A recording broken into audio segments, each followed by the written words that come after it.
అందరికీ జై భీమ్. నేను Rajesh Mahasena. Welcome to Mahasena media. మళ్ళీ మన సీట్లోకి మనం వస్తామండి. చక్కగా మన అంబేద్కర్ గారి దయ వల్ల అంబేద్కర్ గారిని పక్కన పెట్టుకుని, అలాగే వంగవీటి రంగా గారిని, నారా లోకేష్ గారిని కూడా ఈ పక్కన పెట్టుకుని మనం మళ్ళీ మాట్లాడడం మొదలు పెట్టేద్దాం. పులివెందుల పులి, ఈ మాట చాలాసార్లు వింటాం మనం. పులివెందుల పునాలుగానే అందరికీ జగన్మోహన్ రెడ్డి గుర్తొస్తాడు. పులివెందుల్లో ఉన్నాడండి, సోనియా గాంధీ గారు కొమ్ములు ఇరిచేసాడండి, పొడి చేసాడండి, లాగేసాడండి అంట. కానీ అదంతా జస్ట్ క్రియేషన్ అంతే. కానీ నిజమైన పులివెందుల పులి ఈ రోజున నేను చూశాను, అలాగే మీకు కూడా చూపిస్తాను. ఒకసారి ఇలా ఓ లుక్ వేయండి ఈ వీడియో మీద. చెప్పిన వ్యక్తిగతంగా ఈ రకంగా చేస్తే మేము వ్యక్తిగతంగానే తీసుకుంటాం. మీరేందో మేము కావాల్సినంత 100 కోట్లు సంపాదించాం, రేపు పొద్దున గవర్నమెంట్ మారితే మమ్మల్ని ఏందో వీఆర్లో పెడతారులే, మమ్మల్ని కావాల్సింటే దూరానికి వేస్తారులే అనుకుంటున్నారేమో. మీరు ఏ రకంగా వ్యక్తిగతంగా తీసుకొని మమ్మల్ని ఇబ్బంది పెట్టారో అదే రకమైన వ్యక్తిగత చర్యలు తీసుకునే దానికి కూడా మేమే వెనుకాడము. ఈయన పేరు బీటెక్ రవి అంటారు. ఈయన పులివెందుల్లో జగన్మోహన్ రెడ్డికి అపోనెంట్గా నిలబడుతున్న తెలుగుదేశం పార్టీ ఎమ్మెల్యే క్యాండిడేట్, ప్రస్తుతం ఎమ్మెల్సీ కూడా. అక్కడ ఒక ఎమ్మెల్యే క్యాండిడేట్ అయ్యుండి ఆయన ఇచ్చిన వార్నింగ్ ఎవరికో తెలుసా అండి? ఈరోజు అధికారాన్ని దుర్వినియోగం చేస్తూ తప్పుడు కేసులు పెట్టి తప్పుడు కేసులతో వేధిస్తున్న కొద్ది మంది అధికారుల్ని ఎలా ఇచ్చాడు చూడండి వార్నింగ్. ఈ వార్నింగ్ ఒకటైతే రాయిషి ఎవరన్నా ఇస్తారు కదా, ఎవరన్నా అధికారుల మీదకి దురుసుగా ఎవరైనా వెళ్తారులే, ఎందుకంటే వాళ్ళు ప్రభుత్వ ఉద్యోగులు కాబట్టి, రాజకీయ నాయకులకి ప్రభుత్వ ఉద్యోగులు అంటే చులకన కాబట్టి దాందే ఉందిలే అనుకోవచ్చు మీరు. కానీ బీటెక్ రవి గారిని నాకు పులివెందుల పులిగా చూపించిన కొన్ని మాటలు ఉన్నాయి ఈ వీడియోలో. ఆ మాటలు మీరు కూడా వింటే మీరు కూడా ఒప్పుకుంటారు. మిమ్మల్ని ఆడ పాతాళం లోకంలోనే కూడా మిమ్మల్ని అయితే ఇడిచిపెట్టము. తర్వాత ఇంకా జగన్మోహన్ రెడ్డి విషయానికి వస్తే 2.5 గంట సేపు బ్లాంకెట్ వేసి క్యాప్స్ చేసి వాళ్ళు అడిగిన క్వశ్చన్స్కి అంతా ఒక 2.5 గంట 3 గంటలు పెట్టింటారు.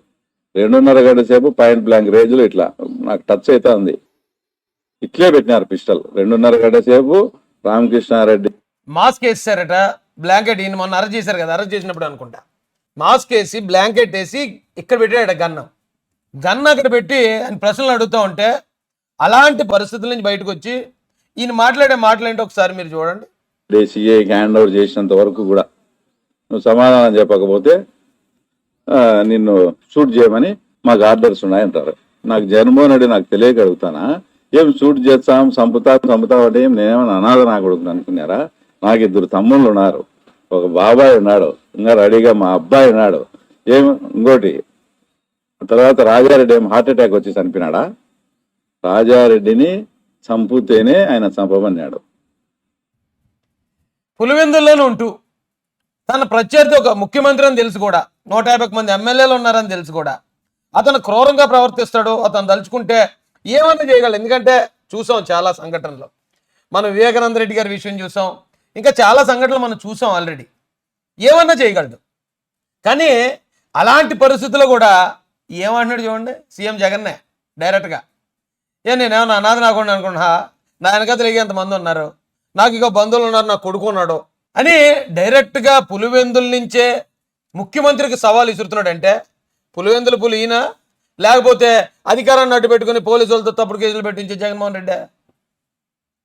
మాకన్నా ఇంతమంది ఉన్నారు, నీకెవరు ఉన్నారు? జగన్మోహన్ రెడ్డి ఉండే బాబాయ్ ఇంకో మాట అన్నాడు ఆయన, మీ తాతని ఎలా చంపారు? మీ తాత ఏమైనా హార్ట్ అటాక్ వచ్చి చచ్చిపోయా? వేరే వాళ్ళు చంపితేనే కదా చచ్చిపోయాడు. అంటే చంపడానికి డిసైడ్ అయితే ఎవడన్నా పోతాడు కదా. నువ్వు నన్ను లేపడం ఏంటి? ఒకవేళ నువ్వు నన్ను లేపినా నా వెనకాలకి ఎంతమంది ఉన్నారు నిన్ను లేపడానికి అనే అర్థం అది. అంటే నువ్వు రాంగ్ రూట్లో వస్తే మేము కూడా రాంగ్ రూట్లో వస్తాం అంటాడు ఆయన డైరెక్ట్ ముఖ్యమంత్రిని. ఎవరు చెప్పండి ఇప్పుడు పులివెందుల పులి? చంపుకున్నావు, నీకెవరున్నారు? ఆ కాడికి వచ్చే రాజారెడ్డిని చంపుతేనే ఆయన చంపమన్నాడు. మాకన్నా ఇంతమంది ఉన్నారు, నీకెవరున్నారు? జగన్మోహన్ రెడ్డి ఉండే బాబాయిని చంపుకున్నావు. నీ వెనకాతలు వచ్చే బాబాయిని కూడా చంపుకోవడం జరిగింది మీ కుటుంబ సభ్యులే. నీకు ఎవడున్నాడో అడుగుతున్నాడు డైరెక్ట్గా సీఎంని. ఇప్పుడు ఏదో సినిమాలో ఉంటుందండి డైలాగ్, ఇప్పుడు నీ నుంచి నన్ను కాపాడడం కాదురా, నా నుంచి నిన్ను కాపాడేవాడు ఎవడో అని అడుగుతాడు సినిమాలో హీరో. నా నుంచి నిన్నెవడు కాపాడుతాడు? సేమ్ అదే డైలాగ్ కదా ఇది. ఇదైతే డైరెక్ట్ ఒరిజినల్, అదైతే ఇంకా సినిమా. నువ్వు నన్ను చంపాలని ట్రై చేస్తున్నావు జగన్ రెడ్డి, ఒకవేళ నువ్వు నన్ను చంపితే మరి నిన్నెవరు కాపాడతారు నా కుటుంబ సభ్యుల నుంచి అని అడుగుతున్నాడు. నాకు ఇక ఎంతమంది ఉన్నారు, నీకు ఎవరు ఉన్నారు అని అడుగుతున్నాడు ఆయన. ఉన్న ఒక బాబాయ్ని కూడా చంపుకున్నారు మీరు. నీకు ఎవరున్నారు? పులివెందుల్లో ఉండే, నోట్ దిస్ పాయింట్. నీకెవరున్నారు ఆ కాడికి వచ్చే?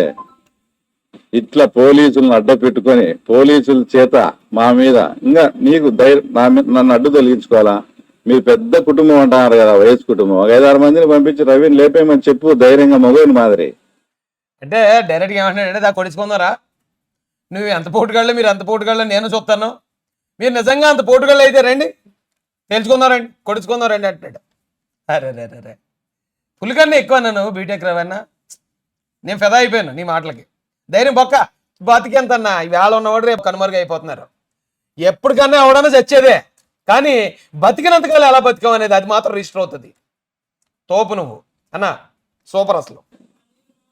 అట్లా కాకుంటే వాళ్ళ లక్షల కోట్లు సంపాదించుకునే కదా, దాంట్లో నుంచి 10 కోట్లు తీసి కిరాయి ఎంత కలిగించి వాళ్ళతో ఏదైనా చెప్పి నీకు నిజంగా అంత చంపాననుకుంటే ఇదేంది? ఇది పోలీసులను అడ్డ పెట్టుకొని పోలీసులతో ఈ రకంగా కిడ్నాపులు, ఈ రకంగా హత్యా ప్రయత్నం చేయడం అది కరెక్ట్ అన్న. రవన్న నేను కూడా చెప్పాను అన్న, నీకు దమ్ము ధైర్యం ఉంటే ఈ తప్పుడు కేసులో పోలీసులను అడ్డు పెట్టుకోకుండా దా ప్రజల్లోకి రా తేల్చుకుందాం అన్నాను. కానీ అన్నక అయ్యేమి లేవుగా, దమ్ము ధైర్యాలు అలాంటివి లేవు. మళ్ళీ అవసరమైతే మళ్ళీ తప్పుడు కేసులో పెట్టుతాడు, మళ్ళీ తప్పుడుగానే అరెస్ట్ చేపిస్తాడు. అన్నగా సిగ్గు, శరం, మానం, అభిమానం ఇలాంటి అన్ని వదిలేశాడు. వదిలేసి కేవలం ఇప్పుడు అధికారం ఉన్నంత వరకే పోలీసులు అంటారు మాట. రేపు అధికారం పోతే మరి ఏ పోలీసు ఉంటాడు అన్నకి? ఆ లాజిక్ అన్న మిస్ అవుతున్నాడు. దీన్ని ఇట్లా పోలీసులను అడ్డ పెట్టుకొని చేసేదాన్ని మా పులివెందుల్లో గాండు నా కొడుకుల పని, ఆడింగల్ నా కొడుకుల పని అంటారు. ఇది అశోక్ రెడ్డికి వర్తించాలా, జగన్మోహన్ రెడ్డికి వర్తించాలా, వాళ్ళే ఆలోచన చేసుకోవాలా. ఊరుగా అన్నారు అన్న, అనాల్సిన మాటలన్నీ అనేసి మళ్ళీ వాళ్ళకి వర్తితే వీళ్ళకి వర్తితే మళ్ళీ ఆప్షన్లు ఇస్తున్నారు. అయితే ఏమన్నాడు చూసారు కదండి, ఇంకా చూడండి ఇంకా అన్నాడు. ఇది గాండు నా కొడుకుల పని అంటారు మా పులివెందుల్లో. అది వాళ్ళకి ఏ రకంగా అన్వయించుకుంటారో అదైతే కాదు. రాజారెడ్డి ఇందాక చెప్పినట్టు హార్ట్ అటాక్ వచ్చామని చనిపోయినాడా? రాజారెడ్డి హత్య జరిగిన తర్వాత రాజశేఖర రెడ్డి ఎంత భయపడినాడో మా పులివెందుల వాసిగా మాకు తెలుసు. ఏమి ఆ తర్వాత మీ వయస్సు బతుకులేమన్నా మాకు అంతే కదన్నా. ఇప్పుడు ఆ ఊరికి ఈ ఊరు ఎంత దూరమో, ఈ ఊరికి ఆ ఊరు అంతే దూరం. అవతలడు పొడితే దిగిన కత్తి మనం పొడితే దిగదా? అదన్నీ జరిగేదే. అందుకే అన్న తెలుగుగా ఏం చేస్తాడంటే, ఇప్పుడు వాళ్ళు కిరాయి మంత్రులను పంపించారనుకో, మనం చేసే పని మనం చేసేస్తామని అన్న పోలీసులను పంపిస్తాడు. ఎందుకంటే పోలీసులను చూస్తే ఖచ్చితంగా మనం రెస్పెక్ట్ ఇచ్చి తీరుతాం. మనం ఎంత బలవంతులమైనా, మనం ఎంత సమర్థులమైనా, మనం ఏం చేయగలిగిన శక్తి ఉన్న వాళ్ళమైనా పోలీసులను చూస్తే అది రాజ్యాంగబద్ధమైన వ్యవస్థ కాబట్టి మనం వాళ్ళు గౌరవించి తీరాలి. కానీ అలాంటి మంచి పేరున్న, అలాంటి గొప్ప ఉన్నతమైన డిపార్ట్మెంట్ను కూడా ఈ రోజున ఒక రౌడీల స్థాయికి దిగజేసాడు జగనన్న. అలాంటి జగన్మోహన్ రెడ్డి లాంటి వాళ్ళకి మనం అధికారం ఇవ్వటం వల్ల పోలీసు వ్యవస్థను కూడా నిర్వీర్యం చేసి పారేశాడు. తెలియదు అనుకున్నారా? ఆ గాడికి పర్సనల్ కాడికి తర్వాత మనుషులు అంతా మంది ఇచ్చే స్థాయికి ఏమన్నా వచ్చి ఇక్కడేం చూస్తూ అంటే నన్ను అవన్నీ చంపుతానే అవుతారా? నాకేమైనా ఎవరు లేరు అనుకున్నారా ఏంది? కాబట్టి ఇదంతా కూడా చాలా చాలా వచ్చేసి దారుణమైన విషయాలు. ఇవన్నీ ఇంకా చెప్పుకుంటే ఇంకా అర్థమైంది కదండి. ఇప్పుడు ఆయన చెప్పిన మాట, జగన్మోహన్ రెడ్డి గారు కేంద్ర ప్రభుత్వాన్ని ఏం చేశారో, సోనియా గాంధీ గారికి ఎలా కొమ్ములు ఇచ్చారో మాకు తెలియదు. కానీ ఇక పులివెందుల్లోనే ఓ పులి ఉంది, ఆ పులి పేరు బీటెక్ రవి. ఆ రవి గర్జిస్తుంది అక్కడ, ఆ పులి గర్జిస్తుంది అక్కడ. ఏమనంటే జగన్మోహన్ రెడ్డి గారిని ఆయనతో తలపడమనండి. ఏమో 2024 ఎలక్షన్లో జగన్ కనీసం అసెంబ్లీ గేట్ అన్న దాడతాడు లేదో డౌట్. ఎందుకంటే పులివెందుల్లో జరిగిన ఎమ్మెల్సీ ఎలక్షన్లో కూడా మా పార్టీ తెలుగుదేశం పార్టీ అభ్యర్థి నెగ్గారు. రేపు ఎమ్మెల్యే అభ్యర్థి కూడా నెగ్గిన ఆశ్చర్యపోయే పరిస్థితులు అయితే ఆంధ్ర ప్రజలు అయితే లేరు. కాబట్టి గర్జిస్తున్న బీటెక్ రవణకి హృదయపూర్వక అభినందనలు తెలియజేస్తున్నాం మహాసేన మీడియా నుంచి. అన్న మీరు అలాగే ఉండండి, అలాగే కొనసాగండి. ఎప్పటికన్నా చచ్చేదే, బతుకున్నంత కాలం పులిలో బతకటమే. అది మాత్రం మన చేతుల్లోనే ఉంది. అది అందరికీ సాధ్యం కాదు. ఎంత ధైర్యంగా మాట్లాడడం. ఎప్పుడైనా జగన్మోహన్ రెడ్డి గారు ప్రతిపక్షంలో ఉన్నప్పుడు ఇలా మాట్లాడడం ఎప్పుడైనా చూసాం మనం? జస్ట్ ఒక స్మైల్ అంతే. స్మైల్, చిన్న చిన్న విమర్శలు తప్ప ఇంత ధైర్యంగా ఎదుర్కొన్న సంఘటనలు అయితే నేనైతే చూడలేదు. కాబట్టి పులివెందుల పులనగానే ఈ రోజు నుంచి మనకి బీటెక్ రవి గారే గుర్తొస్తారేమో అని నేనైతే భావిస్తాను. అదండి. అయితే ఈ నిజాయితీ ఎక్కడి నుంచి వచ్చింది?